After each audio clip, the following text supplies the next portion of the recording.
ठाण्यातील कोपरी परिसरात युवासेना महाराष्ट्र राज्य समन्वयक युवासेना कार्यकारिणी सदस्य स्वप्नील लांडगे यांचा वाढदिवस नुकताच मोठ्या जल्लोषात साजरा करण्यात आला। परिसरात शुभेच्छांचे फलक, बॅनर आणि पोस्टर लावून लांडगे यांचे हार्दिक स्वागत करण्यात आले।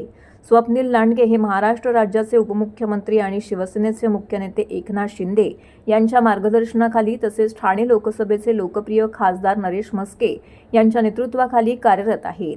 याशिवाय कल्याण जिल्हा प्रमुख गोपाळ लांडगे यांच्या प्रेरणेने ते सतत समाजकार्यामध्ये झोकून देतात। लांडगे यांनी युवासेना माध्यमातून अनेक सामाजिक, शैक्षणिक आणि आरोग्यविषयक उपक्रम हाती घेतले आहेत। वाढदिवसानिमित्त विविध समाज उपयोगी उपक्रम राबवण्यात आले। या उपक्रमामुळे परिसरातील नागरिकांमध्ये आनंदाचं वातावरण निर्माण झाले। लांडगे यांनी उपमुख्यमंत्री एकनाथ शिंदे, खासदार नरेश म्हस्के यांची भेट घेऊन त्यांचे आशीर्वाद घेतलेत। या भेटीमध्ये दोन्ही नेत्यांनी स्वप्नील लांडगे यांच्या कार्याचं कौतुक केले आणि त्यांना पुढील वाटचालीसाठी शुभेच्छा दिल्यात। सायंकाळी कोपरी परिसरात भव्य वाढदिवस सोहळ्याचं आयोजन केलं होतं। शिवसेना तसेच युवासेना पदाधिकारी, विविध राजकीय पक्षाचे नेते, माजी नगरसेवक, माजी नगरसेविका, प्रभागातील नागरिक, महिला आघाडी सदस्य तसेच समस्त लांडगे कुटुंबीय मोठ्या संख्येने उपस्थित होते। सर्वांनी वाढदिवसाच्या शुभेच्छा देत स्वप्नील लांडगे यांच्या सामाजिक आणि राजकीय कार्यात शुभेच्छा दिल्यात।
आज वाढदिवसाचं औचित्य साधून आमच्या प्रियजनांनी जे आयोजन केलेलं आहे त्यांचं मी आभारी आहे। आणि आज वाढदिवसाच्या निमित्ताने विविध कार्यक्रम घेतले गेले होते आमच्याकडनं आणि असेच पुढे कार्यक्रम पण घेतले जातील आणि विभागातील सर्व नागरिकांनी व आपले पदाधिकारी जे असतील, शिवसेना परिवार आहे, त्यांनी येऊन शुभेच्छा दिल्या, त्यांचं मी आभार मानतो।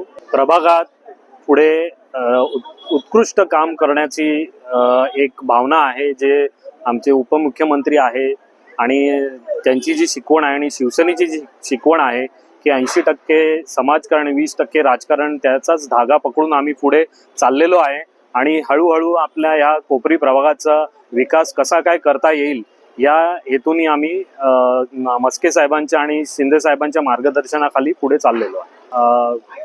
आता तसं बोलण्यात सगळ्यांच्या इच्छा आहेत, बरेचसे इच्छुक लोक आहेत जे मनामध्ये भावना धरून चाललेले आहेत।